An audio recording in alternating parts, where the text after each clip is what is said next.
আসসালামু আলাইকুম ওয়া রাহমাতুল্লাহি ওয়া বারাকাতুহু। আলহামদুলিল্লাহি কাফা ওয়া সালামুন আলা ইবাদিহিল্লাযীনা ইসতাফা। ফাআউযু বিল্লাহি মিনাশ শাইতানির রাজীম। বিসমিল্লাহির রহমানির রহিম। ইসমাঈল ইন্নাহু কানা সাদিকাল ওয়া'দি ওয়া কানা রাসূলান নাবিয়্যা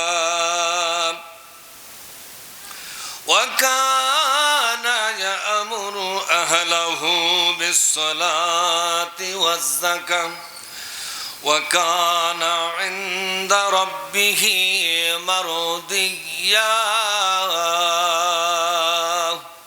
আল্লাহুম্মা সাল্লি আলা মাওলানা মুহাম্মাদ ওয়া আলা আলি সাইয়্যিদিনা শাফিঈনা মুহাম্মাদ। আল্লাহুম্মা সাইয়্যিদিনা মাওলানা মুহাম্মাদ ওয়া আলা আলি সাইয়্যিদিনা হাবিবিনা মুহাম্মাদ। বগুড়া জেলার অন্তর্গত আদমদীঘি উপজেলার মুরইল কুমারগাঁজ মসজিদ প্রাঙ্গণ আজকের এই বার্ষিক ওয়াজ মাহফিল মুরইল কুমারগাঁজ মসজিদের উন্নতি উদ্যোগে আজকে 16ই জানুয়ারি 2025 আজকের এই মাহফিলের সম্মানিত সভাপতি জনাব আলহাজ মোহাম্মদ শহীদুল ইসলাম বাবলু ভাই, বিশিষ্ট ব্যবসায়ী মুরইল বাজার, সহ সভাপতি জনাব আলহাজ মোহাম্মদ হায়দার আলী মৃদা ভাই, সম্মানিত ওলামা হাজরাত, সম্মানিত আমার পূর্ববর্তী বক্তাবৃন্দ, আজকের এই মাহফিলে প্রধান অতিথি জনাব মোহাম্মদ আব্দুল মান্নান, বিশিষ্ট ব্যবসায়ী, প্রবাসী কল্যাণ বিষয়ক সম্পাদক বগুড়া জেলা বিএনপি সহ সম্মানিত সুধী মণ্ডলী, দিনদার ইমানদার মুসলিম দরদি বন্ধুগণ, পর্দার অন্তরালে আমার সম্মানিত মা ও বোনেরা, আমি সকলের জন্য সালাম জানাই। আসসালামু আলাইকুম ওয়া রাহমাতুল্লাহি ওয়া বারাকাতুহু। আমরা এমন একটা সময় কোরআনের তাফসীর শোনার জন্য বসেছি যে সময় প্রচণ্ড শীত এবং ঠান্ডা বাতাস প্রবাহিত হচ্ছে, ঠিক না? কিন্তু এরপরও তো তাফসীর মাহফিলের যে পরিমাণ আমরা আছি তার চাইতে ঠান্ডার মধ্যে মানুষ চাষটলে বিভিন্ন জায়গায় তার নিজের নফসের প্রয়োজনকে পূরণ করতেছে, ঠিক না ভাই? ঠিক। মনের চাহিদা, মনের মধ্যে চাহিদা যখন ওঠে তখন ঠান্ডা লাগে না, লাগে? কিন্তু তাফসীর মাহফিলের কথা বললে নানা অজুহাত, ঠান্ডা বাতাস, এসে 717 হ্যান্দান দিসান্দা, কত অজুহাত। এগুলো হচ্ছে কোরআন থেকে পালাবার একটা কৌশল। কি বলেন আপনারা? কোরআনে আলোচনার থেকে পালিয়ে থাকার একটা কৌশল। আমি আপনাদের মাঝে কোরআনুল কারিমের 19তম সূরা, সূরা মারিয়াম, কি নাম জোরে বলুন? সূরা মারিয়াম। এই সূরা থেকে দুটি আয়াত পড়ে শোনালাম, একটা হচ্ছে 54 এবং 55। এই দুইটি আয়াতের মধ্য দিয়ে আজকের আলোচনা অব্যাহত থাকবে, বলেন ইনশাআল্লাহ। ওমা তৌফিকি ইল্লা বিল্লাহ, লা হাওলা ওয়ালা কুওয়াতা ইল্লা বিল্লাহিল আলিয়্যিল আযীম। সম্মানিত ভাইয়েরা, আসসালামু আলাইকুম। আপনার নাম বলেছি কিন্তু লোক নাই। সম্মানিত আমাদের সভাপতি মঞ্চে এসেছেন, আমরা তাকে মোবারকবাদ জানাই। আমার প্রিয়, আমার সেই জীবনের প্রথম থেকে যে সাথী তালুকদার সাহেব আশরাফুল ইসলাম তোতা তালুকদার, সেও মঞ্চে এসেছে। আলহামদুলিল্লাহ, আমরা মোবারকবাদ জানাই, খোশামদেদ জানাই, কারণ আল্লাহুম্মা আমিন। আল্লাহ পাক বলছেন উযকুরু ফিল কিতাবি ইসমাঈল, ওগো নবী আপনি ইসমাইলের জীবন সম্পর্কে আলোচনা করুন, দুনিয়ার মানুষকে জানান ইসমাইল নবী কেমন ছিলেন, কি দায়িত্ব পালন করে গেছেন। ইসমাইল আলাইহিস সালাম তিনি ছিলেন জামানার পয়গম্বর এবং জামানার মানুষের নেতা। জোরে বলুন সুবহানাল্লাহ। একদিকে তিনি ছিলেন পয়গম্বর, আর একদিকে ছিলেন জনমানুষের নেতা, গণমানুষের নেতা। একমাত্র নেতা হলেন হযরত ইসমাইল আলাইহিস সালাম। সেই সময়, কোন সময়? যখন তিনি নবী হয়েছিলেন, ঠিক না? নেতা হওয়ার জন্য যে সকল কাজ করতে হয় আল্লাহ পাক সেই কাজের কথা এখানে বলেছেন। আল্লাহ পাক বলেছেন ইন্নাহু কানা সাদিকাল ওয়াদি ওয়া কানা রাসূলান নাবিয়্যা। কোন আল্লাহু আকবার। আল্লাহ রাব্বুল আলামিন বলেন নেতা হতে গেলে তাকে ওয়াদা পালনকারী হতে হয়, প্রতিশ্রুতি পূরণকারী হওয়া লাগে। যে নেতারা প্রতিশ্রুতি পূরণ করে না তারা নেতা হওয়ার যোগ্য না অযোগ্য? অনেক লোক বলে আল্লাহর কোরআনের সাথে রাজনীতির সম্পর্ক নাই। এই কথাগুলো যারা বলে তারা হলো গণ্ডমূর্খ। তারা কি, জোরে বলুন? এরা হলো গণ্ডমূর্খ। কোরআন শরীফের 114টা সূরার তরজমা পর্যন্ত তারা পড়ে নাই। যেরকম পড়েছে কোরআন শরীফের 114টা সূরার সব আয়াতগুলোর তরজমা এবং তার তাৎপর্য এটা যদি বুঝতো, এই কথা কোনোদিন তাদের জিহ্বা দিয়ে বের হতো না। আল্লাহ পাক বলছেন নেতা হওয়ার জন্য প্রথম শর্ত হলো তাকে ওয়াদা পালনকারী হওয়া লাগবে। যে ওয়াদা করবে জাতির কাছে, জনগণের কাছে, এলাকার মানুষের কাছে, সেই ওয়াদা তাকে অক্ষরে অক্ষরে পালন করতে হবে। আমার বাংলাদেশের নেতারা প্রথম যে ওয়াদা করে সেই ওয়াদাটা তাদের শপথনামার মধ্যে আছে। আছে না নাই? এমপি হবে শপথ আছে, চেয়ারম্যান হবে শপথ আছে। আছে না নাই? কথা কন নাকি আপনারা? আছে না নাই? জোরে কন। মন্ত্রী হবে তার একটা শপথ আছে, ডিসি হবে তার একটা শপথ আছে। আছে না নাই? সুতরাং মেম্বার থেকে শুরু করে রাষ্ট্রপতি পর্যন্ত, প্রধানমন্ত্রী পর্যন্ত, এমপি থেকে শুরু করে মন্ত্রী, প্রধানমন্ত্রী পর্যন্ত যারাই শপথ করেছেন এটা ওয়াদা করেছে কিনা? এটা ওয়াদা কিনা আপনারা বলেন তো। এই শপথের মধ্যে দুর্নীতি করার কোনো কথা আছে না? বিপক্ষে বলা আছে, দুর্নীতির বিপক্ষে বলা আছে, দেশকে ভালোবাসার কথা বলা আছে, জীবন দেয়া হলেও দেশের স্বার্থ উদ্ধার করার কথা বলা হয়েছে। ভাইরা আমার, এই শপথের মধ্যে যত কথা তারা বলেছে, যত কথা তারা বলেছে বাস্তব জীবনে দেখা যায় এই শপথের একটা কথাও তারা আমল করেন না। সুতরাং কোরআন বলতেছে যারা শপথ করার পরে শপথ ভঙ্গ করে তারা নেতা হতে পারবে না। কথা কার? আল্লাহ পাক বলছেন দুনিয়াবাসী শোনো শোনো, আমার ইসমাইলকে তোমাদের নেতা বানালাম।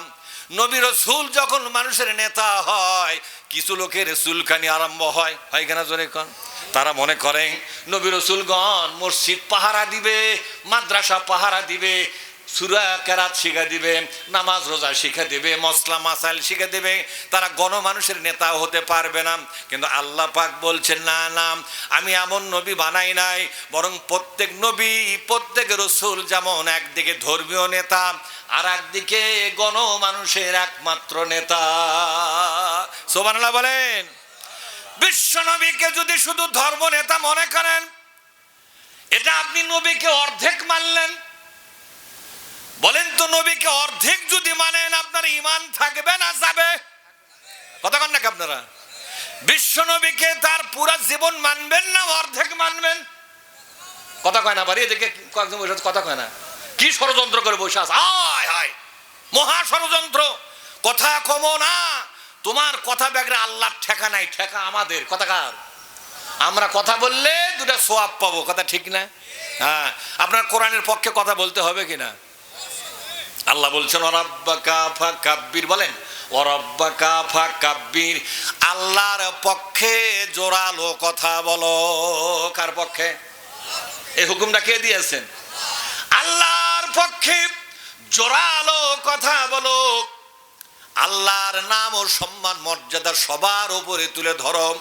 আল্লাহর পক্ষে যখন সাক্ষী দিবে দরাজ কণ্ঠে সাক্ষী দাও। কি কণ্ঠে? জোরে বলুন।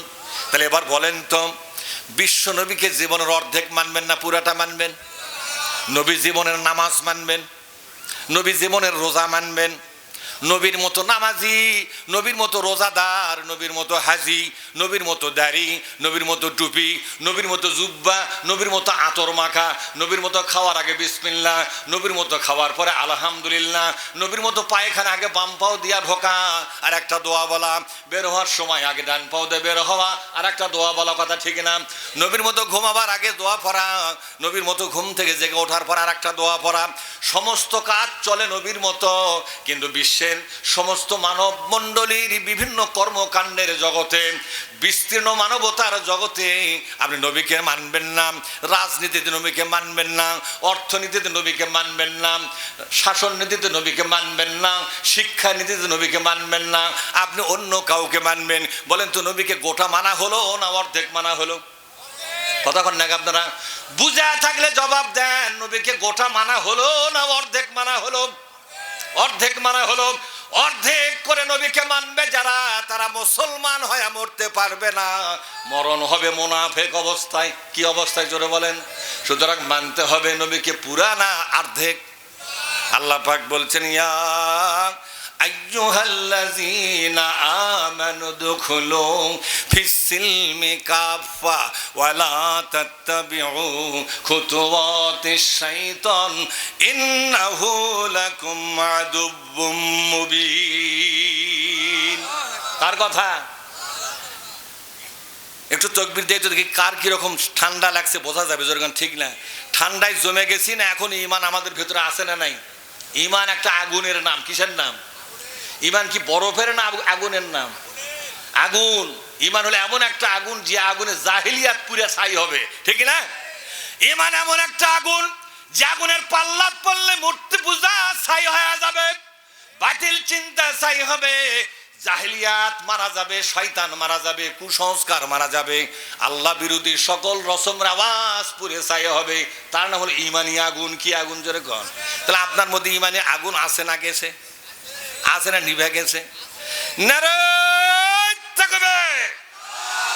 যাদের দুই হাত আছে দুই হাত তুলুন তো দেখি। নারায়ে তাকবীর। আল কোরআনের আলো। আরে ভাই, ঘরে ঘরে মেলা দিন ধরে জ্বালাচ্ছি, কাম হচ্ছে না। যেরকম ঠিক না, আমরা ঘরতে আলো জ্বালিয়ে থাকি কোরআনের, ওরা জাতীয় সংসদে আলো জ্বালাই শয়তানের, কথা ঠিক না? হায় হায়, কি কথা রে!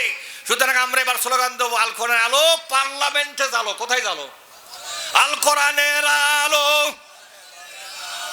আল হাদিসের আলো। তোমার নেতা আমার নেতা,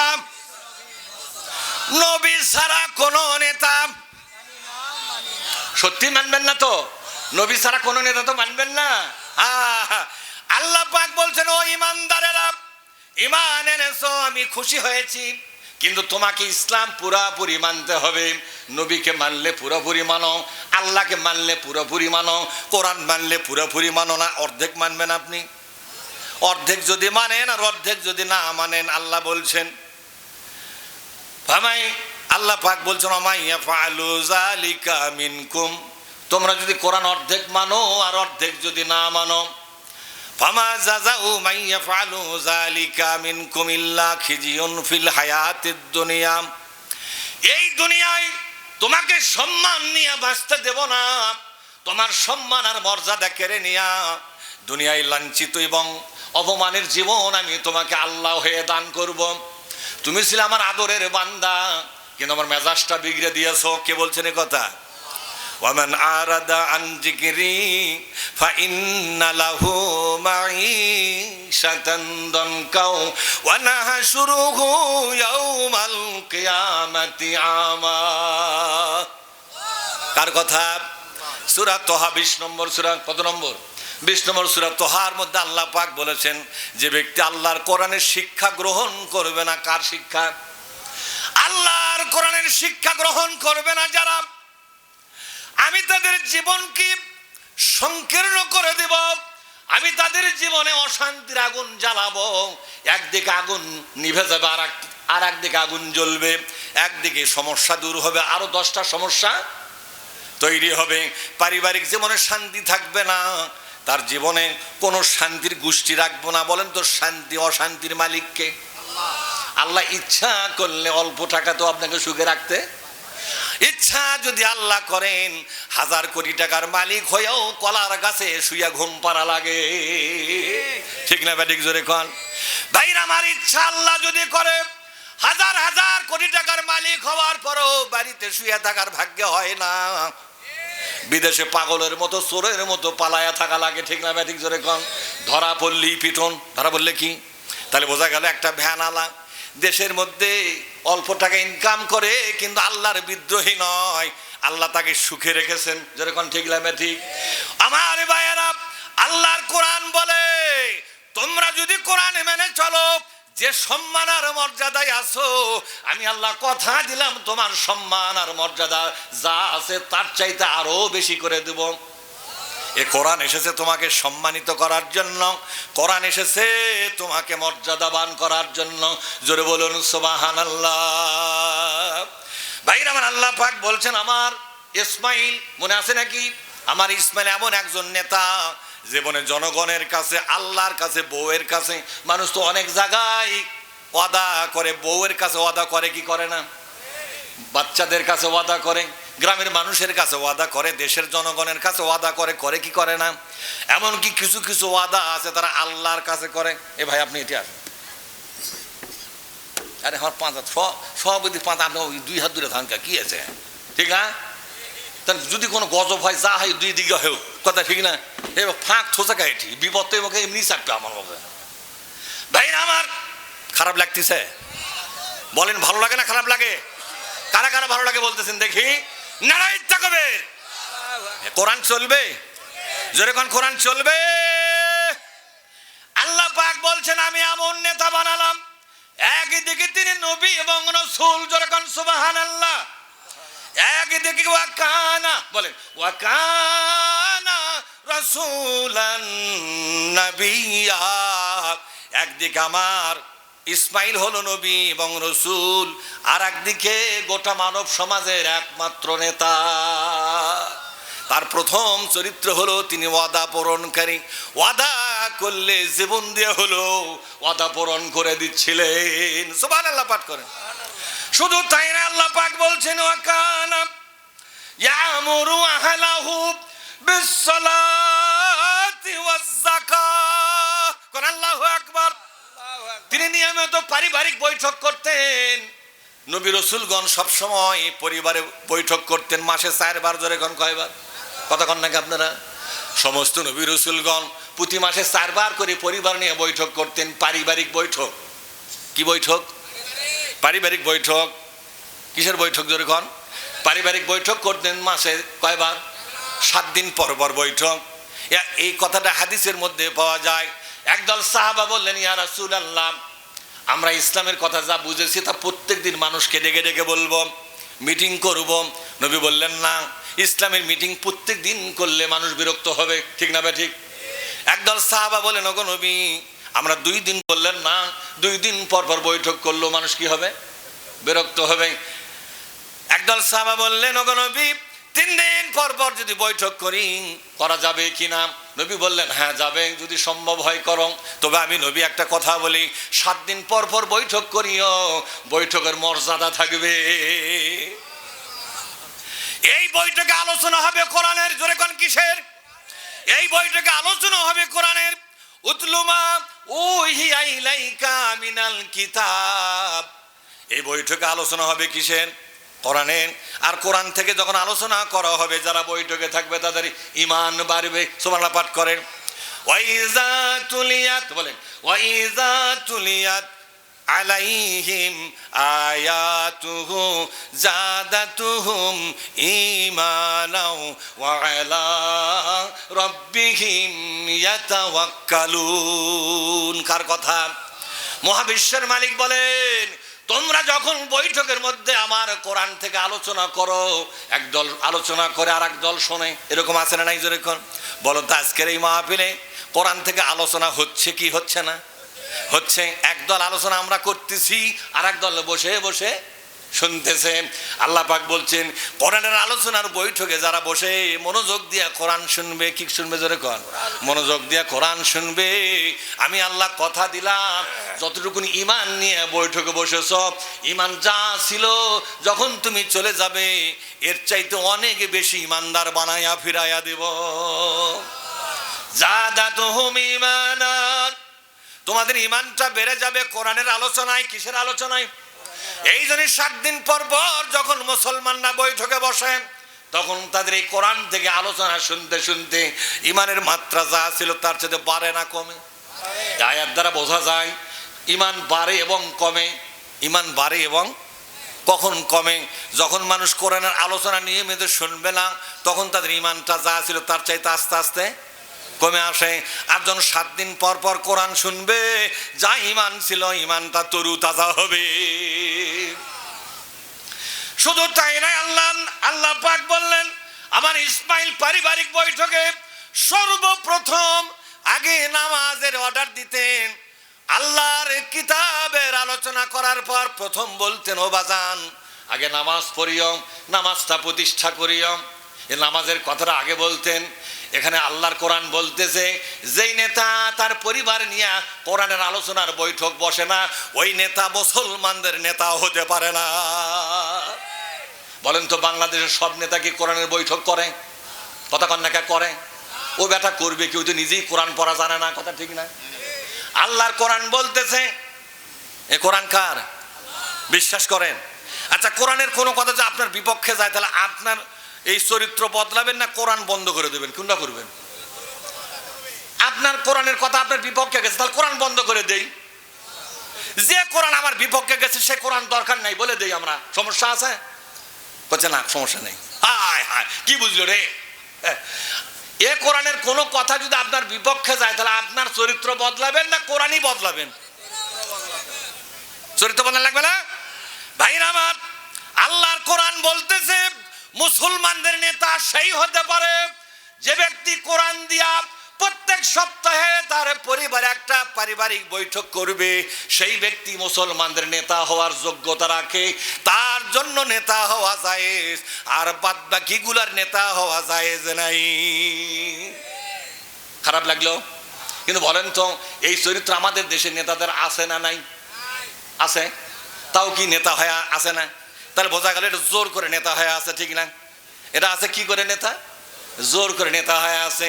জোর করে নেতা হয়ে থাকবে এই পৃথিবীতে যতদিন জাহান্নামে থাকতে হবে তার চাইতে বেশি দিন, ঠিক না ব্যাঠিক? জোরে কোন।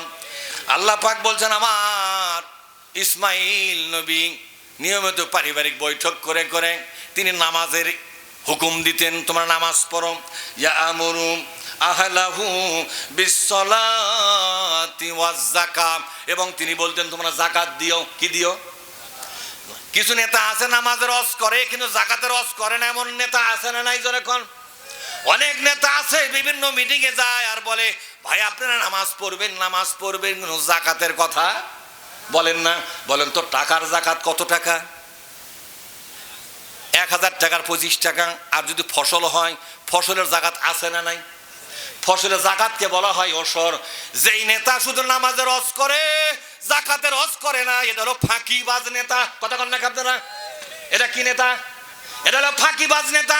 কারণ এই নেতা কোরআন থেকে একটা অংশ বাছাই করে নিয়ে আর একটা অংশ বাদ দিয়েছে, তাহলে বুঝতে আমি কোরআন চুরি করতেছে। এই হলো কোরআন চোর। কি চোর? এ কথা কন না আপনারা? এই নেতা কি চোর? সুতরাং যে ইমাম শুধু নামাজ রস করে, যাকাতের রস করে না, এই ইমাম এটা কোরআন চোর ইমাম। যে ইসলামী দল শুধু নামাজের রস করে, যাকাতের আলোচনা করে না, ওটা ইসলামী দল কিন্তু কোরআন চোর। কি চোর? বুঝতে পারছেন আপনারা? ওয়াজ করতে হলে কয়টার করতে হবে? একটা নামাজ আর একটা কি? যাকাত। নামাজ এবং যাকাতের রস করতে হবে। যাকাত যদি চালু হয়, বলেন তো এই দেশে সুদের ব্যবস্থা থাকবে না মারা যাবে? ভাইরা আমার, আল্লাহ পাক বলছেন, আমি এমন একজন নবী পাঠালাম মুহাম্মাদুর রাসূলুল্লাহ, জোরে বলুন সাল্লাল্লাহু আলাইহি ওয়াসাল্লাম।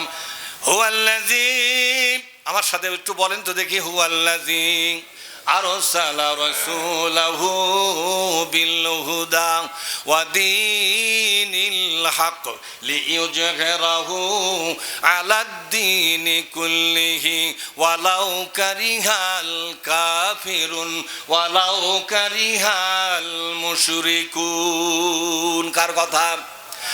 আমার নবী এই দুনিয়ায় কেন গেছে তা কি জানো তোমরা? আমার নবীকে আমি একটা দায়িত্ব দিয়ে পাঠালাম। দায়িত্বটা হলো, তুমি যাচ্ছ দুনিয়ায়, আমি তোমাকে দুনিয়ার নবী বানালাম। তোমার প্রথম কাজ হলো এই দুনিয়াতে মানুষের বানানো সমস্ত আদর্শ মতবাদ, মানুষের বানানো রাজনীতি, অর্থনীতি, সমাজনীতি, শিক্ষানীতি, যুদ্ধনীতি, বন্দিনীতি যা আছে সবগুলোকে কবরস্থ করে দিয়া, সবগুলোকে উচ্ছেদ করে দিয়া, বিচ্ছেদ করে দিয়া ওই দেশে, ওই সমাজে আল্লাহর কোরআনকে বিজয়ী করো। যেখানে চলবে মানুষের আইন সেখানে ওটা বিদায়ী করে দিয়া সেখানে চালু করো কার আইন? তাহলে সুদের ব্যাংকে কার আইন চলে? আল্লাহর না মানুষের? কতক্ষণ না কেন? সুদের ব্যাংকে কার আইন চলে? সেখানে কার আইন কায়েম করা লাগবে? জেলখানায় চলতেছে কার আইন? মানুষের। সেখানে কায়েম করতে হবে কার আইন? আল্লাহর আইন। নামাজের ব্যাপারে মানুষের আইন চলে। মানুষের আইন হলো কেউ নামাজ পড়লে পড়ুক, না পড়লে না পড়ুক, ধরা বান্ধা কোনো নিয়ম নাই, কোনো বাড়াবাড়ি করা যাবে না, জোর করে নামাজ পড়ানো যাবে না। এই কথা কি আল্লাহর আইন না মানুষের আইন? কথা কন না কেন? এই নেতার একটা আয়াত বের করেছে, আয়াতটা বলবো, লা ইকরাহা ফিদ্দিন। বলেন লা ইকরাহা ফিদ্দিন। দিনের মধ্যে কোনো বাড়াবাড়ি নাই, কিন্তু নেতা বুঝতে পারে নাই। যুবক আছে বাবা, এই যুবকগুলা এই মোরল বসে থেকে আমার কাছে মাঝে মধ্যে যায়, বলে হুজুর আপনি জোর করে কি ইবাদত করে লিবার চান নাকি?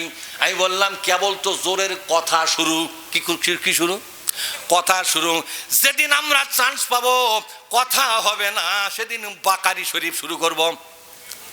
এখন হচ্ছে বোখারি শরীফ। এখন কি শরীফ? বোখারি শরীফ হলো অজনসিও, তার বাকারি শরীফ কোনটা? যেরকম কি শুন কোন আছে? আল্লাহ নবী বলেছেন যে মুসলমান নামাজ পড়বে না, ফাটাও আগে। কথাটা কার? বিশ্ব নবী মুহাম্মদুর রাসূলুল্লাহ সাল্লাল্লাহু আলাইহি ওয়াসাল্লাম বলেছেন, মুসলিম দাবি করার পরে, কি দাবি করার পরে? আপনি আমার সাথে বলেন কি দাবি করার পরে?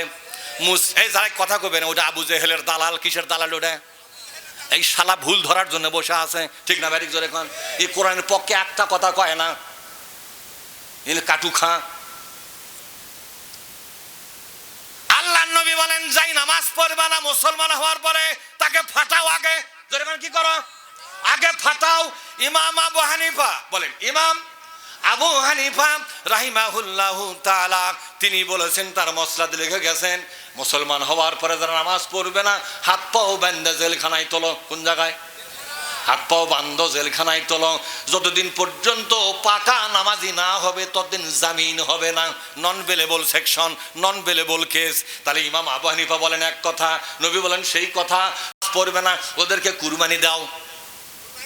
তাই বলে জিলহজ মাসের 10 তারিখে নয়, যে কোনো দিন ধরো আর মারো। যেরকম ঠিক না? ঠিক। কিন্তু আমাদের দেশে কার মাযহাব চলে? ইমাম আবু হানিফা। সুতরাং বাংলাদেশে যদি কোনোদিন ইসলাম কায়েম হয়, নামাজ যারা পড়বে না তাদের পিঠের চামড়া, এর কথা কন না কে? নামাজ যারা পড়বে না মুসলমান হওয়ার পরে তাদের পিঠের চামড়া থাকবে না, চামড়া তুলে ছাড়া দেওয়া হবে। এই জন্য একদল লুচ্চা বাহিনী, কি বাহিনী? এর কথা কন না কে? একদল লুচ্চা বাহিনী, একদল গুন্ডা বাহিনী, একদল মদখোর, একদল গাঁজাখোর, একদল মানুষের সম্পদখোর, একদল দেশের রাষ্ট্রীয় সম্পদ চুরি করে খায় যারা, এরা ইসলাম কায়েম হতে দেয় না। ইসলাম কায়েম হলে তাদের লাল পানি খাওয়া হবে না।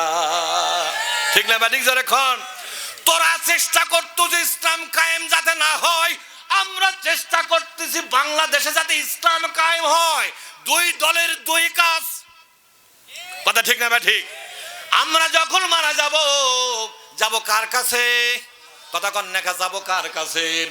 আল্লাহকে গিয়ে অন্তত আমরা বলতে পারবো, ও প্রভু, ও গো আমাদের মহাবিশ্বের মালিক রব্বুল আলামিন, তোমার কোরআন কায়েমের জন্য আমরা দিনরাত কষ্ট করেছি, পরিশ্রম করেছি, কিন্তু পারলাম না। আমরা পারলাম না, কিন্তু তুমি আমাদের রেকর্ড দেখো, তুমি আমাদের আমলনামা দেখো প্রভু।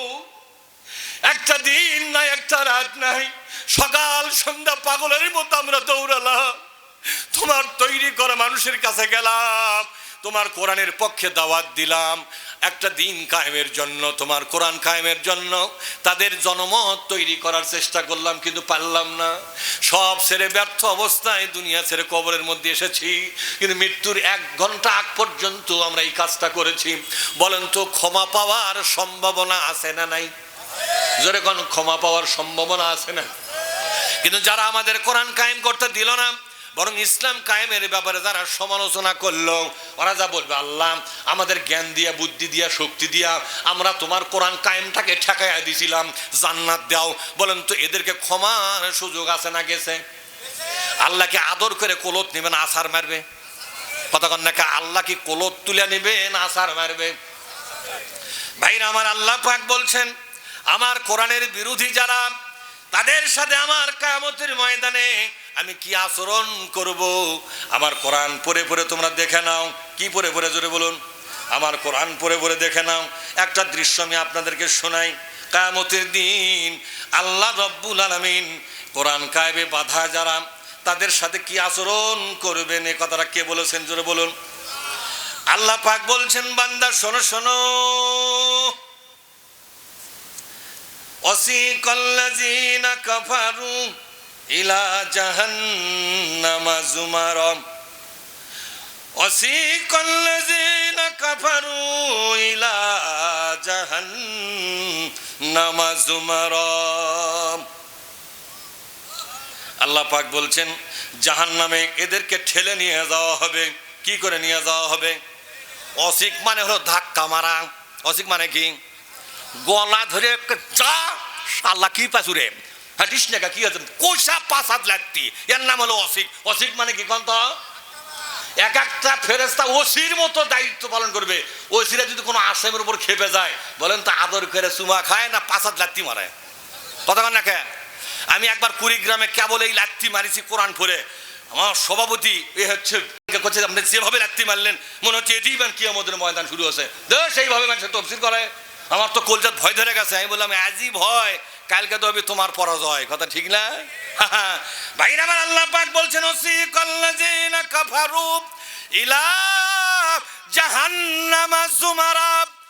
এই ইসলামের কাজে বাধা দিল যারা, আল্লাহর কোরআনে বাধা দিল যারা, এদের নবী থেকে শুরু করে কিয়ামত পর্যন্ত যত আল্লাহর দুশমন, কোরআনের দুশমন, এদেরকে একত্র করে 5 হাত লাত্তি মেরে মেরে জাহান্নামের দিকে নিয়ে যাওয়া হবে। জাহান্নামের দরজার কাছে যখন যাবে, সেই কথাটা আল্লাহ তাআলা বলছেন, এরা যখন জাহান্নামের কাছাকাছি যাবে, হাত্তা ইযা জাউহা ফুতিহাত আবওয়াবুহা ওয়া ক্বালা লাহুম খাজানাতুহা। জাহান্নামের ফেরেশতা বলবে, দাঁড়াও, তোমাদের সাথে আমাদের কিছু কথা আছে। অন্যান্য ফেরেশতারা যার যার আসামিকে দাঁড় করাবে, বলবে কি বলে শোন।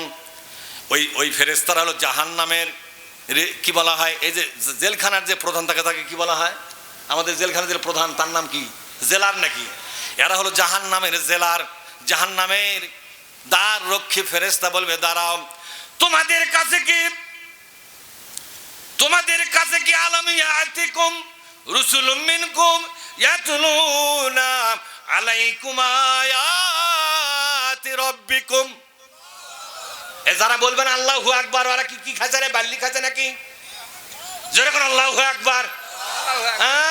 মনে হচ্ছে যে ওই সেই আমুলকার ওই শুকনা রুটি খাচ্ছে, এখানে কিছু খাইনি।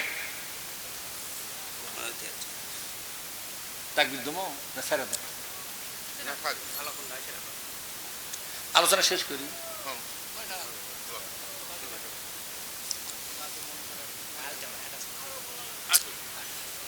দশটার আগে প্রধান অতিথি আসেন, আর লোক জমে আচ্ছা কিছু বসুক না।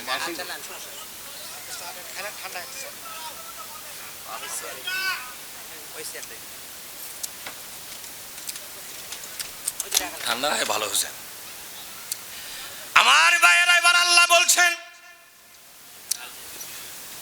তোমাদের কাছে কি আমার নবী রাসূলগণ কিংবা কোনো সতর্ককারী আমার কোরআনটাকে তেলাওয়াত করে করে তোমাদের কাছে কি কোরআন শরীফটা বুঝাই নাই? বলেন তো এই কথা আপনাদেরকে বললে আপনারা কি বলবেন? কোরআন বুঝালো কি বুঝালো না? আপনারা কি কোরআন কি বুঝতে পেরেছেন কিনা? যখন কোরআন বুঝতে পেরেছেন কিনা? ভাইরা আমার, আল্লাহ পাক বলবেন, ও জাহান্নামীরা তোমরা বলো তো তোমাদের কাছে কি আমার কোন নবী রাসূল কোরআন শরীফটাকে বুঝাই নাই নাকি? ওয়াইনজিরুনাকুম লিকা ইয়াউমিকুম হাযা, কোন আল্লাহু আকবার। আর তোমাদের কাছে এই জাহান্নামের ভয়াবহতা সম্পর্কে কেউ কি তোমাদেরকে সতর্ক করে নাই? এই কথাগুলো বলবে একদল জাহান্নামী লোকদের কাছে, যারা নাকি আল্লাহর কোরআনের দুশমন। যারকনকার আল্লাহর কোরআন দুশমনদেরকে ডেকে ডেকে বলা হবে, তোমাদের কাছে কি আমার নবী রাসূলগণ কোরআন শরীফটা বুঝাইয়া দেয় নাই? তোমাদের কাছে কি এই জাহান্নাম সম্পর্কে সতর্ক কি করে নাই? ভাইরা আমার, এই কথাগুলো যখন বলা হবে, কই আসছে? আসসালামু আলাইকুম। কোরআনের এই আয়াতগুলোর তর্জমা এবং আয়াতগুলো কিচ্ছা কাহিনী না মিথ্যা কথা না সত্য কথা? এগুলো বাস্তব হবে কি হবে না? বিশ্বাস করা না করে আপনার ব্যাপার, কিন্তু কোরআনের প্রত্যেকটি কথা এটা বাস্তবায়ন হবেই। যেরকম হবে কি না? আল্লাহ পাক বলছেন, জাহান্নামের ফেরেশতারা বলবে, আজকে তোমরা জাহান্নামে কেন আসলে? এই জাহান্নামের ভয়াবহতার কথা তোমাদেরকে কেউ কি কোনোদিন বলে নাই? কোনো মানুষ কি কোনোদিন শোনে নাই? বলেন তো, শোনে নাই? এটা জাহান্নাম, এখানে গেলে তার কি অবস্থা হবে, কি কি অপরাধ করলে জাহান্নামী হওয়া লাগে, এগুলো মানুষের মধ্যে ছোটবেলা থেকে মৃত্যু পর্যন্ত কোনো না কোনো সময় শুনেছে কি শোনে নাই? শুনেছে। আবার বলবে, আল্লাহর কোরআনটা তোমাকে কেউ কি কোনোদিন বুঝে দেয় নাই বা তুমি বুঝে কি নাও নাই?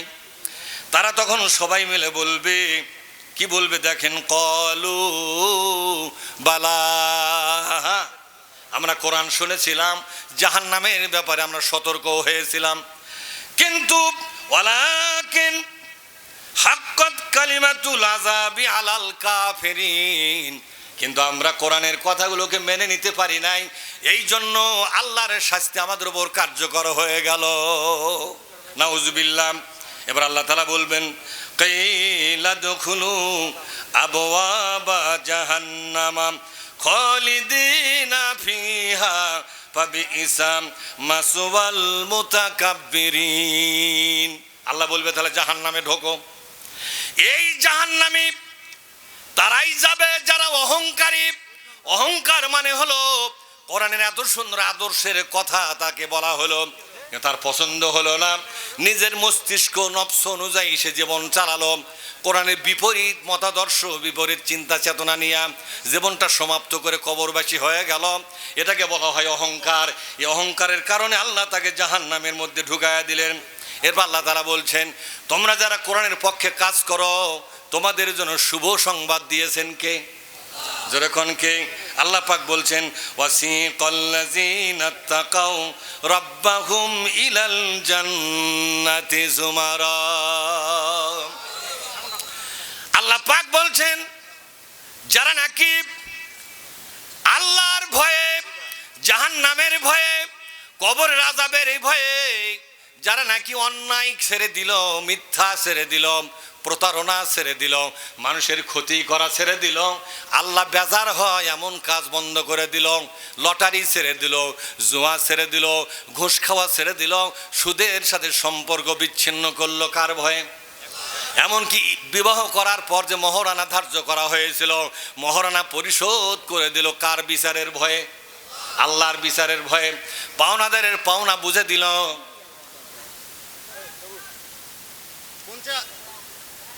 আল্লাহ পাক বলছেন, যারা নাকি আল্লাহর ভয়ে সমস্ত অন্যায়গুলোকে বিসর্জন দিয়েছে, অন্যায়গুলো বিসর্জন দেওয়ার কারণে এই দুনিয়াতে কষ্টের জীবন শুরু হয়েছে, তাও হাসি মুখে মেনে নিয়েছে।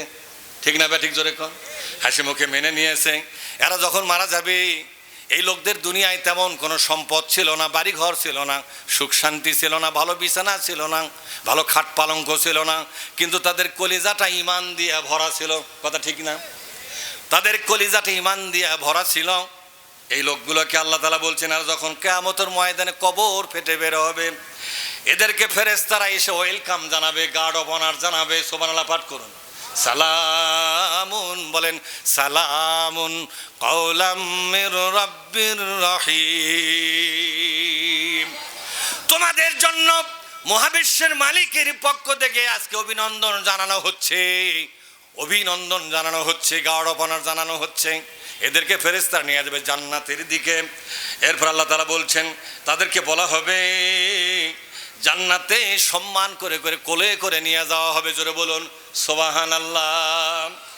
হাত্তা ইজা জাউহা ওয়া ফুতিহাত আবওয়াবুহা, এরা যখন জান্নাতের কাছে যাবে, এদেরকে জান্নাত দেখার সাথে সাথে তাদের চেহারার সাথে জান্নাতের গেটের একটা কানেকশন থাকবে। এটাই হলো তাদের জান্নাতের চাবি, ছোঁড়া নেই। এদেরকে দেখার সাথে সাথে জান্নাতের দরজাগুলো পটপট করে এমনি খুলে যাবে। জোরে বলুন সুবহানাল্লাহ। জান্নাতের দরজা খোলা লাগবে না, কিন্তু জান্নাতের দরজা এদের দেখার সাথেই খুলে যাবে। এরকম সম্মান চান আপনারা? ভাইরা আমার, আল্লাহ তাআলা বলছেন, এই জান্নাতের গেটের মধ্যে যখন তারা দাঁড়াবে, ওয়াকালা লাহুম খাজানাতুহা, জান্নাতের দ্বার রক্ষী, জান্নাতের সামনের যিনি দায়িত্ব আছেন সে অফিসার ফেরেশতা বলবে, ও জান্নাতি আল্লাহর বান্দারা, সালামুন আলাইকুম তিবিতুম ফাদখুলুহা খালিদিন। কোন আল্লাহু আকবার। দুনিয়ার জীবনে তোমরা কষ্ট করেছো, এক একটা অন্যায় ছাড়ার কারণে ভালো সুখী হতে পারো নাই। ব্যবসায় মিথ্যা ছেড়েছো, প্রতারণা ছেড়েছো, ব্যবসায় ভালো লাভ হয় নাই।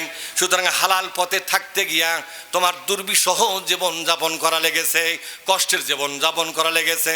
তারপরেও আল্লাহর পথে টিকে থেকেছো, এটাই ছিল তোমাদের সান্ত্বনা। ঠিক না বেঠিক? জোরে কর ভাইরা আমার। এমন একদিন আসবে এই দুনিয়ায় যেদিন কোনো ফসল থাকবে না, দাজ্জাল আবির্ভূত হবে। কি আবির্ভূত হবে? জোরে কর। দাজ্জাল আবির্ভূত হবে। দাজ্জাল এসে বলবে, তোমরা আমার পক্ষে যারা আসবে তারা সুখী হবে, তাদের বাড়ি ঘর ভালো হবে, জমিন ভালো হবে, ফসল ভালো হবে, পুকুরে মাছ ভালো হবে, গায়ের দুধ বেশি হবে, বরকত বেশি হবে। সেই সময় দেখা গেল একদল লোভী মুসলমান, কি মুসলমান? জোরে কর। একদল লোভী মুসলমান, যাদের পেটের ধান্দা বেশি। আছে না নাই? জোরে কর। জোরে কর, আছে না নাই? ভাইরা আমার, এরা পেটের ধান্দা করে চলে সব সময়। এ লোভী মুসলমানরা দাজ্জালের পাল্লার পরে ঈমান হারা হয়ে যাবে। যেই না দাজ্জালের প্রতি ঈমান আনবে, তাদের বাড়ি ঘরের মধ্যে বরকত শুরু হয়ে যাবে, ফসল ভালো হবে, মাছ ভালো হবে, যেখানে হাত দেবে সেখানেই বরকত হবে, আর সুখে মরবে ঈমানদারেরা। ঈমানদারদের বাড়িতে কোনো খাবার থাকবে না। হাদিস শরীফের মধ্যে আসছে, দাজ্জাল কোনো ঈমানদারের গ্রাম থেকে যখন বেরিয়ে যাবে, ইমানদারের গ্রামের প্রত্যেকটা ইমানদারের বাড়ি থেকে সমস্ত টাকা পয়সা, ধন দৌলত, ধান চাল, রুটি গম যা আছে সবগুলো আপনার হেমিলনের বাসিওয়ালার পেছনে যেমন ইন্দুরগুলো চলেছিল, পরে বাচ্চাগুলো চলেছিল, ঠিক তেমনি সবগুলো তাদের পেছনে যাবে। ফসল থাকবে না, পুকুরে মাছ থাকবে না, সব তার পেছনে যাবে, খাদ্য শূন্য হবে। এভাবে চলবে 40টা দিন। জোরে কোন কয়দিন? কেউ বলেছেন কম বা বেশি আরো দিন হবে। আমার ভাইরা তখন সাহাবারা প্রশ্ন করলেন, ইয়া রাসূলুল্লাহ, ইমানদাররা কোরআনের পক্ষে নেওয়ার কারণে, আল্লাহর পক্ষ নেওয়ার কারণে, নবীর পক্ষ নেওয়ার কারণে, মহাসত্যের পক্ষ নেওয়ার কারণে তারা যদি এরকম সম্পদ শূন্য হয়ে যায়, খাদ্য শূন্য হয়ে যায়, সেই সময় তারা কি খাবে? ছোট্ট বাচ্চাগুলো মায়ের দুধ পাবে না, মায়ের বুকের স্তন শুকিয়ে যাবে, কি খাবে সেদিন? সেদিন নবী বললেন, সেদিন শুধু মুসলমানদের কণ্ঠে আমার শেখানো জিকিরগুলো জারি হবে, সুবহানাল্লাহ, আলহামদুলিল্লাহ, লা ইলাহা ইল্লাল্লাহ। জোরে সুবহানাল্লাহ, আলহামদুলিল্লাহ, লা ইলাহা ইল্লাল্লাহ। আল্লাহর নবীর শেখানো এই জিকিরগুলো শুরু হবে। যখন প্রত্যেকটা বান্দা জিকিরগুলো করবে, নবী আমার বলেন আজকে জিকির করে সওয়াব হয় কিন্তু পেট ভরে না। দাজ্জালের সময় জিকির করলে সওয়াব হবে, আল্লাহ পাক তার কুদরতি খাবার দিয়া তার পেটটা ভরে দিবে। ভাইরা আমার, এবার ইমানদারদের চেহারাগুলো সজীব হবে, সতেজ হবে। বেঈমানগুলো বলবে আমাদের খাদ্য আছে, মাছ আছে, গোশত আছে, দুধ আছে, সব কিছু খাওয়ার পরও আমাদের চেহারা ভালো নয়। কিন্তু ওদের চেহারার মধ্যে একটা লাবণ্যতা ফিরে এসেছে, একটা সজীবতা ফিরে এসেছে। পূর্ণিমার চাঁদের মতো এক একজনের চেহারা হয়ে গেছে। ভাইরা আমার, সে দাজ্জাল আসার সময় কি খুব বেশি দূরে নাকি?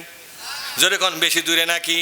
আল্লাহ নবী বলেন দাজ্জাল আসার সময় তখনই হবে যখন দেখতে পাবে আমার এই জন্মভূমি সৌদি আরবে বন্যার পানি দিয়া মরুভূমি ডুবে যাবে, বন্যার পানিতে রাস্তা ডুবে যাবে, পাহাড়গুলোতে সজীবতায় ভরে যাবে, গুলমলতায় আপনার ঘাস গাছ গাছালি দিয়া এই মরুভূমির পাহাড়গুলো ভরে যাবে। আজকে সৌদি আরব সার্চ দেন, দেখেন বন্যার পানি রাস্তার উপরে উঠে গেছে, পাহাড়গুলোতে ছোট ছোট ঘাস কি সুন্দর লক লক করতেছে। হাদিস বিশারদ যারা তারা বলেছে ও হারে দাজ্জাল আসার সময় এসে গেছে, এখনই তো মুসলমানদের হয় ইমান থাকবে অথবা ইমান চলে যাবে। পেট পূজারি মুসলমান যারা, জোরে কোন কি, যারা আল্লাহর আইনের ধার ধারে না, নীতি নৈতিকতার ধার ধারে না, পেট ভরলেই হলো, পকেটটা ভরলেই হলো, খাবার পাক আর দেশের সমস্ত সম্পদ বিদেশে জমা করে খাবার পাক আর না পাক। এন্দুর মার্কা নেতা, এরা জোরে এখন কি মার্কা নেতা?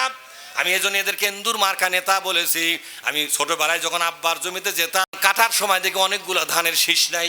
এই চোরকে পরে খোঁজে দেখা গেল চোর অন্য কেউ লয়, চোর হলো এন্দুর। জোরে এখন কে? এই 4টা ধান খাচ্ছে, এক শীষ খায়, 99টা শীষ নিয়ে যা জমা করে, পরে কেনা। জোরে কন। আমি একদিন আমার সাথের ছাত্রদেরকে বললাম চল ইন্দুরে খাল খোঁড়া লাগবে। আমি ইন্দুরে খাল কোদাল দিয়ে খুললাম, কয়েকটা খাল খোঁড়ার পর একটা ডালি ভরে গেল। দেখি ওই দিকে তাকায়, দেখি ওই যে জমির ওই মাথায় আলের ওপর ইন্দুর কান খাড়া করে দেখতে, চোখ খাড়া করে। আহারে, সারা যেমন কষ্ট করে জমা করেছিলাম একটাও খাওয়া গেল না। ইন্দুর জানে না যা জমা করবে মানুষের মাথায় বাড়ি দিয়া আল্লাহকে খাবার দিবে। আজকে দেখেন যারা ইন্দুর মার্কা নেতা, এরা খায় অল্প আর দেশের সম্পদ জড়ো করে বেশি। বেশি করে কিনা? জোরে কন। এই যে জড়ো করে বেশি, খাবার পারবে এরা? খাবার তো পারবে না। এই সমস্ত নেতারা যখন জাহান্নামী হবে তখন আল্লাহ তাআলা তাদেরকে লক্ষ্য করে বলবেন আজ তোমাদের সাথে আমি আল্লাহর কোনো কথা নাই। আমার সোনা ভাইয়েরা, সুতরাং পরহেজগার হয়ে মরতে হবে কিনা? জোরে কন। মুত্তাকি হয়ে মরতে হবে কিনা? আল্লাহ পাক বলেছেন মুত্তাকি হওয়ার জন্য 2টা কাজ আপনাদের করতে হবে। একটা কাজ হলো ওয়াল্লাযী জাআ বিস-সিদকি ওয়া সাদ্দাকা বিহি উলাইকা হুমুল মুত্তাকুন। এই আয়াতটা বলি আমি শেষ করব। আল্লাহ বলেছেন মুত্তাকি হওয়ার জন্য 2টা কাজ। কয়টা কাজ? লম্বা জুব্বা করলেই মুত্তাকি হওয়া যায় না। আল্লাহ পাক বলছেন আল্লাযী জাআ বিস-সিদকি, এই জাতির কাছে, এই জনগণের কাছে যারা কোরআনের দাওয়াত নিয়ে ময়দানে নামে তারাই হলো মুত্তাকি। জোরে বলেন সুবহানাল্লাহ। তাহলে বলেন তো, এমন একটা নেতা যদি কেউ হতে পারে, এমন একটা মুসলমান যদি হতে পারে যারা সব সময় মানুষকে বলতেছে ওগো ভাই মুসলমান আসো, বাংলাদেশটাকে আমরা একটিবারের জন্য কোরআনের বাংলাদেশ বানাই, এরকম দাওয়াত যদি কোনো মুসলমান দেয়, আল্লাহ পাক বলছেন মুত্তাকি হওয়ার জন্য 50 ভাগ শর্ত পূরণ হয়ে গেল। কত ভাগ? 50 ভাগ। যেহেতু ইসলাম কায়েম করা নবীদের সুন্নাত, নবী রাসূলদের কাজ, এটা নবুয়ানা কাজ। আল্লাহ পাক বলছেন আল্লাযী, যে ব্যক্তি, বলেন আল্লাযী, যে ব্যক্তি, ইমানদারকে বলা হয়েছে শুধু ইমান নিয়ে বসে থাকলে চলবে না।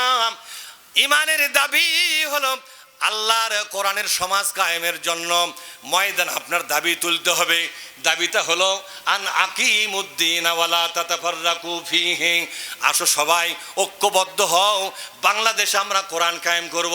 একটা জবাব দেন তো, বাংলাদেশে প্রথম এসেছিলেন শাহ সুলতান বলখি, ওনার বাড়ি কি বাংলাদেশে? কতক্ষণ নাকি বাংলাদেশে? ওনার বাড়ি কোথায়? উনি তো পুবে হুবে, কথা ঠিক না? আপনার তো পুবে হুব দেখতে পারেন না, কিন্তু এই পুবে হুবে দিয়েই বাংলাদেশে ইসলাম কায়েম হয়েছিল, কথা ঠিক না? ঠিক। শাহ সুলতানের বাড়ি কোথায়? তিনি কোথায় আসে? উনি ছিলেন বণিক ব্যবসায়ী মানুষ। এখানে এসে দেখলেন পরশুরাম, এই যে মিস্টার পরশুরাম, রাজনীতির ময়দানে চেয়ারে বসা আছে, ক্ষমতায় সাধারণ জনগণের উপর নির্যাতন করতেছে। সাধারণ জনগণের উপর আপনার বিভিন্ন করের বোঝা চাপায়া বিভিন্নভাবে আজে বাজে আইন কানুন তৈরি করে মানুষের উপর নির্যাতন করতেছে, জুলুম করতেছে, মানুষেরা মজলুম হয়ে গেছে। তিনি রুখে দাঁড়ালেন, একদিকে কোরআনের দাওয়াত দিলেন, আর একদিকে তিনি সংগঠন কায়েম করলেন। জোরে কোন সুবহানাল্লাহ। সংগঠন কায়েম করলেন, পরশুরামের চোখে পড়ে গেল, সহ্য করলেন না, সংঘর্ষ শুরু হয়ে গেল। একটা বিদেশি মানুষ এদেশের কিছু মুসলমানকে সাথে নিয়ে পরশুরামের সঙ্গে মহাস্থানে যুদ্ধ হয়ে গেল। মহাস্থানে যান খালি পোলা খাওয়ার জন্য যান নাকি? ইতিহাস জানা লাগবে কিনা জোরে কর। যুদ্ধ শুরু হয়ে গেল। পরশুরাম ছিল দেশি মাল। কি মাল জোরে কর? দেশি মাল বোঝেন তো? ওর বাড়ি ছিল মহাস্থানেই, আর যার সাথে যুদ্ধ হচ্ছে তার বাড়ি কোথায়? বিদেশি। উনি বিদেশি মাল। কোরআন শরীফটাও মদিনার থেকে আসছে, মক্কার থেকে আসছে, উনি হচ্ছে মধ্যপ্রাচ্য থেকে। উনি ছিলেন বিদেশি। কিন্তু বলেন তো, আল্লাহর কোরআন আপনাকে দুনিয়ার সব জায়গার বাসিন্দা বানায়, কথা ঠিক না? চীন আরব হামারা, বিশ্বকবি আল্লামা ইকবাল বলেন, চীন আরব হামারা, हिंदुस्तान हमारा, मुस्लिम हो है वतन है सारा जहां की हमारा। এই দুনিয়ার কোন একটা জায়গা আমার ঠিকানা নয়, আল্লাহর পৃথিবী যতখানি আমার ঠিকানা ততখানি। সুবহানাল্লাহ বলেন। মারামারি শুরু হয়ে গেল। এই মারামারিতে হযরত শাহ সুলতান বলখির অসংখ্য সাহাবা, সঙ্গী সাথী আন্দোলনের সংগঠনের লোকগুলো মারা গেল, যাদের কবর আপনি দেখতে পাবেন। এই পাশে কবরের চতুর্দিকে আছে না কবর, দেখতে পাবেন আমার ভাইয়েরা। এরপরও যুদ্ধ বন্ধ হলো না, পরশুরাম মারা পড়ল। একটা মহিলা নেত্রী ছিল, তার নাম কি পারেন? কি নাম? শিলা দেবী। কি নাম? শিলা দেবী হলো মহিলা নেত্রী। যেহেতু আমার বাড়ির এলাকায়, তো এলা আমি ভালো করে চিনি, হারে হারে চিনি এই পদের হাড্ডি। এই শিলা দেবী মহিলাদেরকে ঐক্যবদ্ধ করে মৌলবীর বিরুদ্ধে যুদ্ধ। কার বিরুদ্ধে যুদ্ধ? মৌলবীর নাম কি কোন তো? এই মহিলা নেত্রী মনে করেছিল একটা দাবার ঠিক মতো দিতে পারলে মৌলবীরা সব ময়দান ছেড়ে পালাবে। কেরে তুই কি এই লুসা মার্কা মৌলবী মনে করছো না? কিরে কথা ঠিক না? আল্লাহর এই বান্দা মহিলা নেত্রীর সামনে দাঁড়িয়ে গেল, বলল, না না, জুলুম যদি কোনো পুরুষও করে তাকেও ছাড় দেব না, জুলুম যদি কোনো মহিলাও করে তাকেও আমরা ছাড় দেব না, প্রয়োজন বোধে জুতা পাওয়ার দেওয়ার টাইম দেব না। ঠিক না? জুতা ছাড়াই তোমাকে পালান লাগবে। যুদ্ধ শুরু হলো। শিলা দেবী হুজুরদের সাথে লড়াইয়ে টিকতে না পেরে মহাস্থানের উত্তর দিকে নাগর নদে ডুব দিয়ে আত্মহত্যা করলো।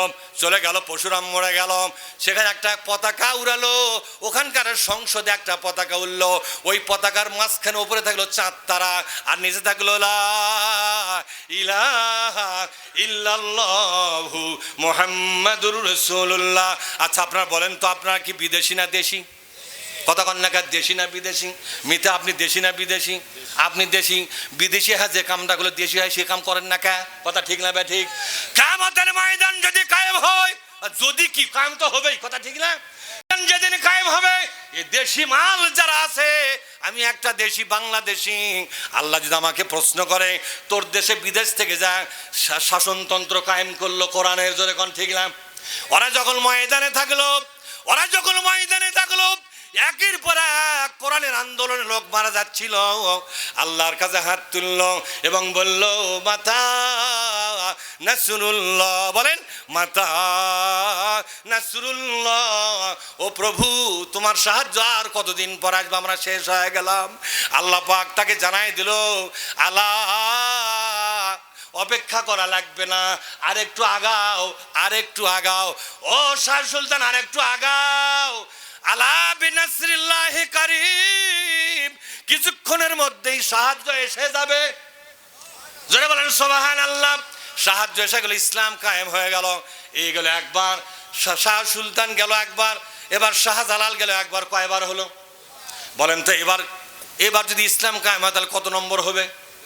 এই 3 নম্বর ইসলামী বিপ্লব বাংলাদেশ দেশে যদি আপনার এতগুলো মুসলমান থাকার পরও, এতগুলো ঈমানওয়ালা মানুষ থাকার পরও, এতগুলো কোরআনে বিশ্বাসী মানুষ থাকার পরও, এতগুলো 16 কোটি দেশি মুসলমান থাকার পরও এই দেশে যদি কোরআন কায়েম না হয়, মানুষের তৈরি করা আইন যদি বিজয়ী থাকে আর কোরআন যদি পরাজয় থেকে যায়, আর তোমরা যখন পরকালে যাবা আল্লাহর দরবারে কি জবাব দিবা?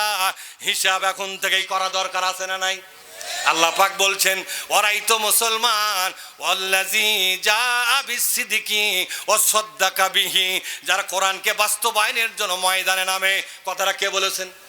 কোরআন যারা বাস্তবায়নের জন্য ময়দানে নামবে, আল্লাহ বলেছেন ওরাই হলো আল্লাহর ওলি। সুবহানাল্লাহ পাঠ করেন, ওরাই হলো আল্লাহর ওলি।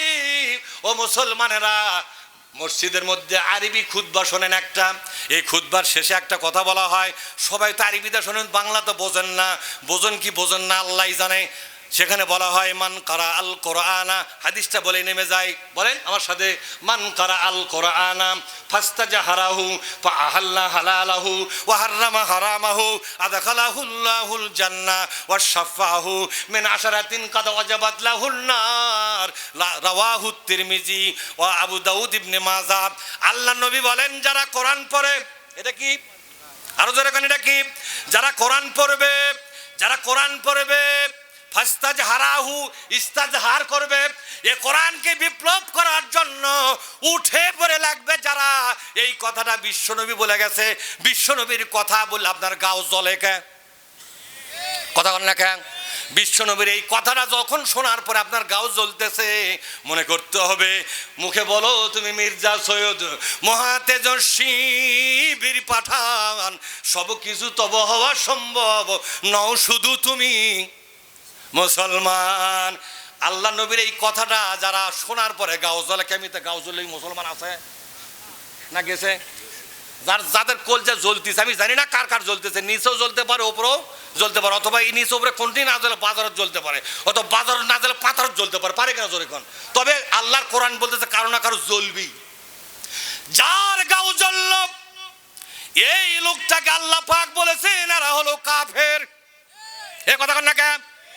কোরআনের কথা, নবীর কথা শোনার পরে যাদের গাও জ্বলে এরা হলো কাফের, এতে কোনো সন্দেহ নাই।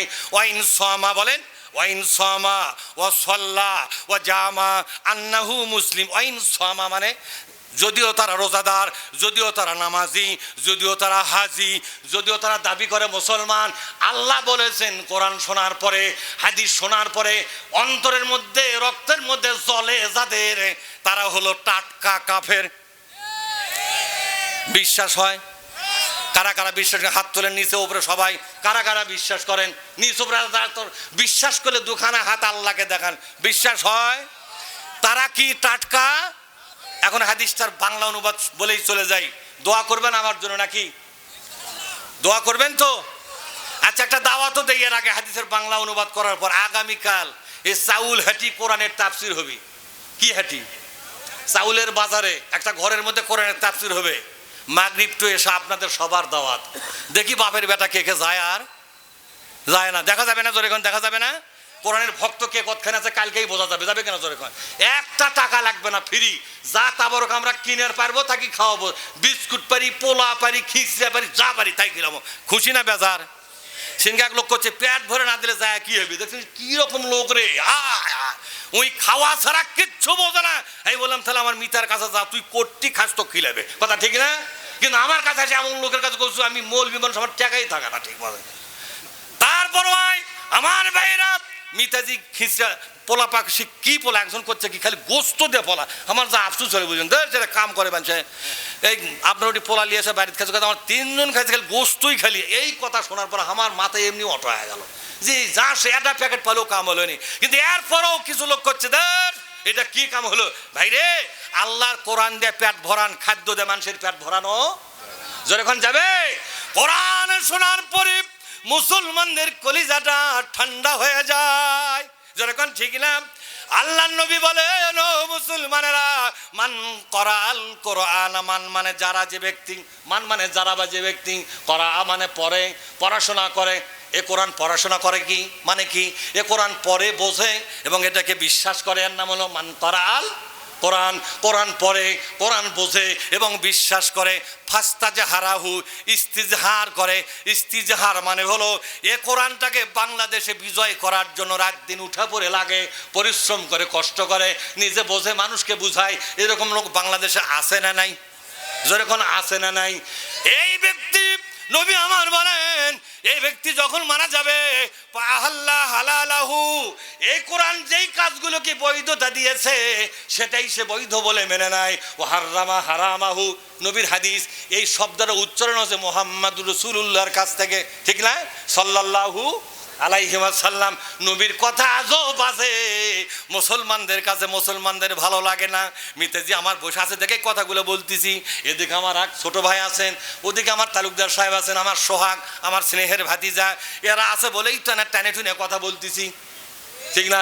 অন্য জায়গা ধরে মনে এতক্ষণ আমাকে নামিয়ে দিলে হয়নি, ঠিক না? জোরে গান, ঠিক না?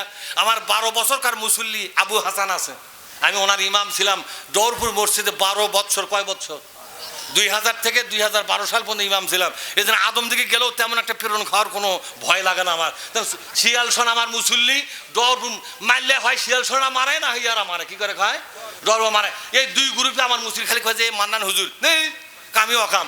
তারপরও কি কওয়া যায়? কোনদিন মানে ক্যাপ করে দেয়, কওয়া যাবে? ধরে খান বলা যাবে? নবীকেই খাতির করে, আমাকে খাতির করে। তারপরও বলতেছি, তোরা মারিয়া লাভ নাই, হত্যা করা লাভ নাই। কোরআন শরীফের দায়িত্ব মাথায় নিয়ে ময়দানে নামছি। আমার বিরুদ্ধে কথা বলে কোনো লাভ হবে না। যতদিন বেঁচে আছি, 61 বছর বয়স চলতেছে। আমি আমার 12 বছর ক্লাস 8-এর ছাত্র, তখন আমার বয়স ছিল 14 বছর। 14 বছর বয়স থেকে কোরআনের দায়িত্ব মাথা নিয়ে ময়দানে আসি, আজও আছি। দোয়া করবেন, মরা পর্যন্ত থাকবো। কারো কোনো চক্ষু রাঙ্গানি আমাকে 1 ইঞ্চি নীরব করতে পারবে না। আমি মুসলমান। আমি কি জোরে বলুন? আমি মুসলমান। বেরে মুসলমান বলেন, বেরে মুসলমান, ধরো আল কোরআন, ফিরায় আনো সেই হারানো সম্মান। বেরে মুসলমান, নারায়ে তাকবীর, নারায়ে তাকবীর। ভাইরা আমার, নবী আমার বলেন, এ কোরআন যে কাজগুলোকে বৈধতা দিয়েছে, ফাআহাল্লা হালালাহু, বলে ফাআহাল্লা হালালাহু। আরে ভাই, নেতা বসেতে ওয়াজ না করলে নেতাকে অশোনান লাগবে কেন? জোরে এখন যত গরিব মানুষ অশোনে, নেতারা কেউ অশোন না বারে। অথচ দেশের দায়িত্ব নেয় নেতারা, এরা যদি কোরআন না শোনে দেশটার 12:30 বাজাবে কিনা? জোরে এখন এ কথা বল না, 12:30 বাজাবে না? হয় হয়, কি টাকা খাওয়ারে, দেশের ব্যাপক টাকা চুরি করলে, বিদেশে বড় বড় বিল্ডিং করলো, ক্যাঙ্কা হয়, এখন উঠেও থেকে পাচ্ছি না। জোরে এখন ঠিক না? নিজের দেশ হয়টা পাচ্ছি না। আর আমরা যারা মায়ের খাওয়া পাটি, মায়ের খাওয়ার সময় দেশতে আছি, এখনো আছি, গোরস্থান আমাকে এটি হবে। যেরকম মার হাওয়া। আমরা যারা কোরআনের পক্ষে, ভারত আমাদের ঠিকানা হবে না, বঙ্গোপসাগর আমাদের ঠিকানা হবে না। আমাদের ঠিকানা হয় জেলখানায়, না হয় গোরস্থান। কথা ঠিক না? আমাদের মরার অভ্যাস আছে, জেল খাটার অভ্যাস আছে, কোবান খাওয়ার অভ্যাস আছে। আছে না নাই? জোরে এখন আল্লাহ পাক বলছেন, আল্লাহ নবী বলেন, ও হারামা হারামা, কোরআন যেগুলোকে হারাম করে, সেগুলোকে হারাম করে দাও। আদখালাহুল্লাহুল জান্নাহ, এই লোকটা মরার পরে তোমরা তো কবরে রেখে আসো। নবী বলছেন, কবরে রাখলে তোমাদের চোখে, কিন্তু আল্লাহ নবী বলেন লোকটার জান্নাত হয়ে গেল। শুধু তাই নয়, এই কোরআনকে বিজয়ী করে আন্দোলনে যারা থাকবে, ওয়াসাফাহু, ভাই আরবিটা আপনি কোন, যাতে ওরা মনে করে যায় আমাকে নেতা ঠিকই আছে, যখন ঠিক না? ওয়াসাফাহু মিন আশারাতিন কাদ ওয়াজাবাত লাহুন্নার, 10টা লোককে জান্নাতে নিয়ে যাওয়ার ক্ষমতা তাকে দেওয়া হবে। আরে আমি আরবি হাদিস করছি এবারে। কয়টা লোক? যেরকম কয়টা? 10টা লোককে জান্নাতে নিয়ে যাওয়ার ক্ষমতা দেওয়া হবে, যে তুমি 10টা লোককে জান্নাতে নিয়ে যাও, কারণ আল্লাহর কোরআন বিজয়ের জন্য তুমি ময়দানে আন্দোলন করেছো। যেরকম সুবহানাল্লাহ। আন্দোলনকারী শুধু একাই জান্নাতে যাবে না, তাকে বলা হবে 10টা লোক কাদ ওয়াজাবাত লাহুন্নার, যাকে জাহান্নামে দেওয়া হবে, সিদ্ধান্ত হয়ে গেছে, এমন 10টা মানুষকে জান্নাতে নিয়ে যাও। তবে আমাদের সাথে যাদের খাতির আছে তাদের নিয়ে যাবো, নাকি আমাদের সাথে আন্দোলন করে একটু বেকাদাত পড়ে গেছে তাক নেবো? কাক নেবো? কন আন্দোলনের সাথে ছিল, একটু বেকাদাত পড়ছে, কিন্তু আমাদের আন্দোলনের বিপক্ষে যারা ছিল, ইলাক জান্নাত লিয়া যাবো? বরং ওটি যদি দেখা পায়, ওর যদি দেখা পাই যে কোরআনের দুশ্মনটি আছে, জান্নাত 4 বছর দেরি হবে, যাতে ওয়াকাকে ফাটামো আমরা। এ কথা না, ওয়াকাকে ফাটামো। তাফসির মাহফিল বন্ধ করে দিছু। আজকে বিএনপি জামাতের অসংখ্য মানুষকে হত্যা করে কোরআন শরীফটাকে তোরা দেশ থেকে বিদায় করে ধান্দা করছিল, কথা ঠিক না ঠিক? হাউস কত রে, 41 সাল পর্যন্ত ক্ষমতায় থাকবে, কে রে আল্লাহ মরে গেছে, কথা ঠিক না? আল্লাহ কাছে কিসের 41, 2024 পার হবা দেবো না, কথা ঠিক না? তোর বাপ মরিছে 15 তারিখে, তো 15 তারিখ ওজাবা দেবো না, 5 তারিখে তো নামামো, কথা ঠিক না? এমন ঠেলা ওসাছে, জুতো পরার টাইম আল্লাহ দেয় নাই, দুপুরের খাবার গ্রহণ করার সুযোগ পায় নাই। বলেন তো ওই আল্লাহ এখনো আছে না নাই? আওয়ামী লীগের এই দুরবস্থা পরিণতি থেকে আমাদের শিক্ষা নিতে হবে কিনা? কোরআনের বিরুদ্ধে জুলুম করবে যারা, ইসলামের বিরুদ্ধে জুলুম করবে যারা, আলেম ওলামার বিরুদ্ধে জুলুম করবে যারা, যেই পথে আওয়ামী লীগের ধ্বংস, সেই পথে বর্তমান জালেমদেরও ধ্বংস হবে কিনা, জোরে কোন? সুতরাং আমরা শিক্ষা নেব। আমাদের জন্য আল্লাহ একটা সুন্দর বাংলাদেশ দিয়েছেন। এরকম কোরআনের কথা মোরলে খোলা আমার জেল খারা কিছুক্ষণের মধ্যেই হলেও নি, কথা ঠিক না? কিন্তু এখন কি আর জেল দিয়ে পারবে? মিথ্যাও দিবে না, অন্য কেউ দিবে পারবে না। আমরা কোরআনের কথা উন্মুক্ত বলতেছি, জোরে কোন সুবহানাল্লাহ। সুতরাং এই সুযোগে বাংলাদেশে তৃতীয় একটা ইসলামের বিপ্লব করার জন্য ময়দানে নিজের জীবন, নিজের সম্পদ নিয়ে রাত দিন পরিশ্রম করবেন, আল্লাহর কাছে একটা জবাব দিবেন।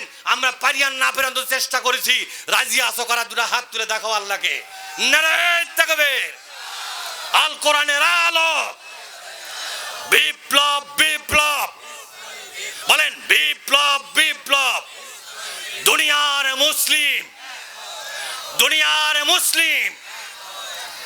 আসসালামু আলাইকুম ওয়া রাহমাতুল্লাহি ওয়া বারাকাতুহু। আমার কথায় কেউ যদি মন খারাপ করে থাকেন, আল্লাহর ওয়াস্তে মাফ করে দিবেন, আমি আগেই ক্ষমা চাচ্ছি। তবে আপনারা আমার কাছে কেউ বেয়াদবি করেন নাই, মাফ চাওয়া লাগবে না, তাও দোয়া করতেছি আল্লাহ পাক আপনাকে, আমাকে, সবাইকে যেন তার কোরআনের জন্য কবুল করেন। আসসালামু আলাইকুম ওয়া রাহমাতুল্লাহি ওয়া বারাকাতুহু। মাশাআল্লাহ, জাযাকাল্লাহু খায়রান। আজকের আমাদের মাহফিলের সম্মানিত দ্বিতীয় বক্তা, ওনার মূল্যবান নসিহত করার জন্য মঞ্চে উপবিষ্ট আছেন অনুষ্ঠানের সম্মানিত সভাপতি জনাব আলহাজ মোহাম্মদ শহীদুল ইসলাম বাবলু তালুকদার, বিশিষ্ট ব্যবসায়ী, মুরুইল বাজার। মঞ্চে উপবিষ্ট আছেন সহসভাপতি জনাব আলহাজ মোহাম্মদ হায়দার আলী মৃধা। মঞ্চে উপবিষ্ট আছেন আজকের অনুষ্ঠানের সম্মানিত প্রধান অতিথি, অত্র এলাকার কৃতি সন্তান, গণমানুষের আকর্ষণ সংগ্রামী, মাটি ও মানুষের নেতা, বগুড়া জেলা বিএনপির প্রবাসী কল্যাণ বিষয়ক সম্পাদক জনাব মোহাম্মদ আব্দুল মান্নান। মঞ্চে উপস্থিত আরো অন্যান্য অতিথিবৃন্দ। এ পর্যায়ে সংক্ষিপ্ত বক্তব্য রাখার জন্য বিনীত অনুরোধ রাখছি সুলতান মাহমুদ চঞ্চল ভাই, সাংগঠনিক সম্পাদক, নরসদপুর ইউনিয়ন। বিসমিল্লাহির রহমানির রহিম। ভাই এখানে কুমারগাড়ি ভাই জামে মসজিদের উদ্যোগে আজকের এই ওয়াজ মাহফিলে সম্মানিত সভাপতি, নরসদপুর ইউনিয়ন বিএনপির সম্মানিত সভাপতি, বিশিষ্ট ব্যবসায়ী আলহাজ মোহাম্মদ শহীদুল ইসলাম বাবলু তালুকদার বাবলু ভাই, মঞ্চ উপবিষ্ট সভাপতি হিসাবে মুরুইল বাজারের সুনামধন্য ব্যবসায়ী বড় ভাই আলহাজ মোহাম্মদ হায়দার আলী মৃধা, মঞ্চ উপবিষ্ট